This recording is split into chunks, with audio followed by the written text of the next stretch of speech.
Hello EB ஆபீஸா? ஆமா சொல்லுங்க. Lineman Velu இருக்காரா? இருக்காரு. நீங்க? கிரைம் டிபார்ட்மெண்ட் எஸ்பி பேசுறேன். சார் குடுங்க. குடு. சொல்லுங்க எஸ்பி சார். சும்மா தான் சொன்னேன், என் வீட்ல லைட் எரியல. யோ போன வையா, வர முடியாது. டேய் 2000 ரூபாய் கொடுக்குறேன், வந்து இப்பயே பாரு. அட்ரஸ் சொல்லுங்க சார். காமராஜபுரம் மெயின் ரோடு, உடனே வா. டேய் மச்சான் 2000 ரூபாய் எதுக்குடா? உனக்கு ஒண்ணும் தெரியாது, வந்தா கண்டிப்பா கொடுக்கணும். அமைதியாரு. எப்படின்னா போ, நான் சொல்றது என்னைக்கு தான் நீ கேட்டிருக்க? இங்கே தானே எங்கேயோ சொன்னான். நான் தான்.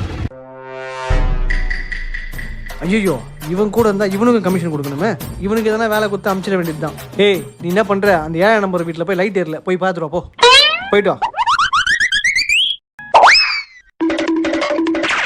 வாடா வா, இவ்வளவு நேரம் உனக்கோசம் தான் வெயிட் பண்ணிருந்தேன். உன்ன நிறுத்துறான்ற எதுக்குடா பாவம் அந்த ஆளை போட்டு அப்படியே அடிச்சுன்னு இருக்க?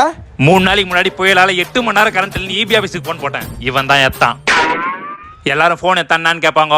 கரண்ட் இல்லையா, இப்போ வந்துரும், நாங்க வந்து ரெடி பண்ணுவோம் அப்படின்னு தான் சொல்லுவாங்க. இவன் என்ன கேட்டா தெரியுமா? சொல்லு. 8 மணி நேரமா உங்க போன் சார்ஜ் தாங்குது அப்படின்னா போன் யூஸ் பண்றீங்க சொல்லுங்க, நானும் வாங்கணும்னு கேக்குறேன்டா. போடுறா அவனை. ஒழிச்சிடும் உன்னை. வாடா போலாம். நோ, என்னை விட்டு கமிஷன் அடிக்கலாம் தானே அனுப்பிச்சு விட்ட. ஒழுங்கு மரியாதை என் கமிஷனை குத்துரு, இல்ல ஹையர் ஆபீசர் கிட்ட போய் போட்டு குத்துருவேன். உனக்கு கமிஷன் தானே வேணும்? அதோ நிக்கிறானுங்க பார். எங்கது?